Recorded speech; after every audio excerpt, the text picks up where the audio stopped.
महाभारत से जुड़ी कई कथाएं प्रचलित हैं। इन कथाओं में जीवन को सुखी बनाने के सूत्र बताए गए हैं। यहाँ जानिए एक ऐसी कथा जिसका संदेश यह है कि हमें अधर्मी लोगों से क्यों दूर रहना चाहिए। पर आगे बढ़ने से पहले मैं रिक्वेस्ट करूंगी, यदि अभी तक आपने इस चैनल को सब्सक्राइब नहीं किया है या फिर इस चैनल पे आप पहली बार आए हैं तो प्लीज़ इस चैनल को सब्सक्राइब ज़रूर कर लें। इस चैनल पर मैं इसी प्रकार के धार्मिक वीडियोस अपलोड करती हूँ। प्रचलित कथा के अनुसार कौरव और पांडवों का युद्ध अंतिम चरण में था। कौरव सेना के लगभग सभी महारथी पांडवों के हाथों पराजित हो चुके थे। भीष्म पितामह बाणों की सैया पर लेटे थे। उस समय एक दिन युद्ध विराम के बाद सभी पांडव और द्रौपदी भीष्म पितामह से मिलने पहुँचे। भीष्म पांडवों को धर्म अधर्म की, नीतियों की और ज्ञान की बातें बता रहे थे। तब द्रौपदी ने कहा कि पितामह, आज आप ज्ञान की बातें कर रहे हैं, लेकिन जिस दिन भरी सभा में मेरा चीरहरण हो रहा था आप भी वहाँ थे, तब आपका यह ज्ञान कहाँ गया था?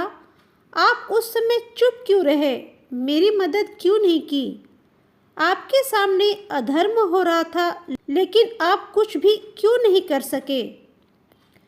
भीष्म पितामह ने कहा कि पुत्री, मैं जानता था एक दिन मुझे इन सवालों के जवाब जरूर देने पड़ेंगे। जिस दिन यह अधर्म हो रहा था उस दिन भी मेरे मन में यही प्रश्न चल रहे थे। उस समय मैं दुर्योधन का दिया अन्न खा रहा था, वह अन्न जो पाप कर्मों से कमाया हुआ था।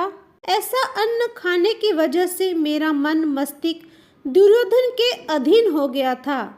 मैं ये सब रोकना चाहता था, लेकिन दुर्योधन के अन्न ने मुझे रोक दिया और ये अनर्थ हो गया। द्रौपदी ने कहा कि आज आप ज्ञान की बातें कैसे कर रहे हैं?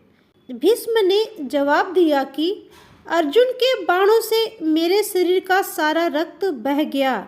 ये रक्त भी दुर्योधन के दिए अन्न से ही बना था। अब मेरे शरीर में रक्त नहीं है। मैं दुर्योधन के अन्न के प्रभाव से मुक्त हो गया हूँ, इसीलिए आज ज्ञान की बातें कर पा रहा हूँ।